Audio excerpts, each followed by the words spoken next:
This is a brief analysis of Wilfred Owen's poem 1914. There's some speculation about when this poem was written. Probably it was written in 1914 and then edited heavily during Wilfred Owen's stay at Craiglockhart Hospital in 1917.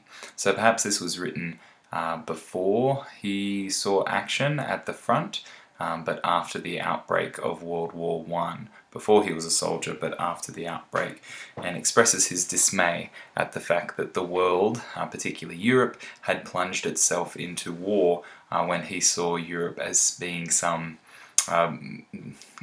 bastion of civilization, or that it ought to be some bastion of civilization. Let's start with the title. We can see here that the title 1914 refers to the outbreak of war, and we get throughout the poem the four seasons of that particular year and the way that Wilfred Owen uses those seasons both to typify 1914 but also the course of civilization, particularly European civilization, over the course of human history. We start with this very simple sentence, war broke, and I think that it's important to have a think about the multiple meanings of broke, particularly the first two meanings, that there's an outbreak of war, but also the fact that we could be personifying war here and the fact that war breaks so many things and is so destructive. We then have the rest of the line, and now the winter of the world with perishing great darkness closes in. The winter of the world here, that alliteration of the W sound, pairing those two ideas that the world is in winter. Now the winter of the world with perishing great darkness closes in, and so we have the symbolic significance there of darkness, and perhaps even the pathetic fallacy that the weather is changing, and it's not just a literal darkness, but it's the metaphorical darkness, that we are being blinded and that we don't have the same insight that we used to have. The foul tornado, here we have again perhaps pathetic fallacy, but definitely at least a metaphor. The foul tornado centered at Berlin. So really laying the blame on Germany for this war, and really calling out Germany for being the epicenter of all of the destruction that is going to be wreaked over the next 4 years, which makes me think that this is probably one of Wilfred Owen's earlier poems, perhaps before he fought in the war. It seems that most of his themes of war after he's seen battle are more about the universality of war and the fact that it is horrible no matter which side you're on. So to lay blame firmly on Berlin makes me think that it's a bit of an earlier poem. It is over all the width of Europe world, and so we pick up again with this W alliteration, over all the width of Europe world, and again that metaphor, that extended metaphor now of the foul tornado whirling over everything.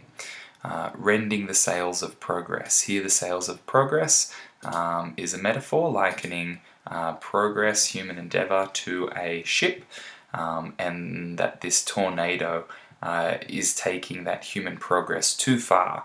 Of course, a ship in those days, a lot of ships in those days would have been under sail power, and indeed this one is sails, and for those sails to be rent, to be broken by the wind, means that the wind is too great, and so that things have progressed too quickly, things have progressed too far, and because of all of this progress, perhaps industrialization, we're actually ruining the idea of progress, and things are becoming awful. Rent or furled are all arts and signs. Okay, so are all arts, that assonance there of that elongated A sound, are all arts and signs even. Again, that elongated vowel sound there. And so the personification of art coming through. And so we have Wilfred Owen linking the idea of progress to the idea of art and saying that rent and furled, broken and or useless is art in this current state of things. Verse Wails, We have the personification there of verse being poetry, wailing because it's suffering. And so again we see the idea of artistic progress suffering as a result of the militarized factory progress going on. Now begin famines of thought and feeling. Another metaphor, famines of thought and feeling, that we're no longer going to think or feel anything because this war is here. And love, again, another example of personification, the wine of love. Love's wine is thin, that it has to be watered down because there's not enough of it, and it's not going to be as helpful moving forward. The grain of human autumn rots. Again, we have a metaphor, the grain of human autumn. So all of the things that we've stored up for ourselves, all of the grain of humanity, begins to rot because we've just stored up too much, perhaps. And the autumn, which should be a time of harvest, instead is a time of things rotting. And then we have this down hurled, which is quite an awkward phrase, and honestly makes me think that Wilfred Owen, in this more immature poem, in this earlier poem of his, is really just trying to find a rhyme with furled and whirled, so that he can fit the Petrarchan form of the sonnet, that A-B-B-A-A-B-B-A rhyme scheme that he does manage to achieve in the octave at the beginning. But down hurled does seem a little bit awkward to me there. We then get into the sestet, but the sestet is not the customary C-D-E, C-D-E. Instead we have a C-D-D-C-E-E, which is a rhyme scheme that he'll resurrect for Anthem for Doomed Youth.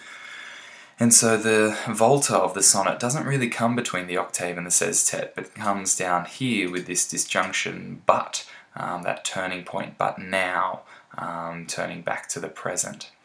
But let's jump back up here to the sestet. For after spring had bloomed in early Greece. Okay, so we've got that reference to the ancient Greek civilization, that is the birth of civilization as far as Wilfred Owen's concerned, and then summer blazed her glory out with Rome. So we've got two strong classical allusions, and we've got really two metaphors happening here, that European civilization blooms in the spring of Greece and then blazes in the summer of Rome. I think blaze is a particularly apt verb to be using here, seeing as Rome famously burnt under the leadership of Nero, and that seemed to be the beginning of the fall of Rome. But instead of picking up on this theme of blazing into some kind of blaze of glory or blaze of ignominy, Wilfred Owen instead starts to talk about an autumn that softly fell. So we have this metaphor again, this extended metaphor of the seasons, that the autumn is going to fall softly, and that we are going to get this harvest which was denied to us at the end of the octave because everything rotted away, this harvest home, and there'll be a slow grand age, so as if humanity is getting better and better and better after the fall of Rome, slowly and gradually, and rich with all increase, that idea of everything getting better and better. And then we have the volta, but now for us, wild winter. The alliteration of that W sound, wild winter, and the need of sowings for new spring. Okay, so we need to sow things for the new spring that's going to bloom in the not so distant future, and we're going to sow some seeds for that. And ironically, and quite awfully, it's going to be blood for seed. So blood meal being something that comes out of an abattoir or a slaughterhouse, and still found today in fertilizers like blood and bone. And that's going to be the thing that really, well, nitrates the soil, brings a lot of nitrogen into the soil, and it allows things to grow. And so here we get the quite awful imagery of the blood of the young soldiers being something that's going to sow the ground for a new spring.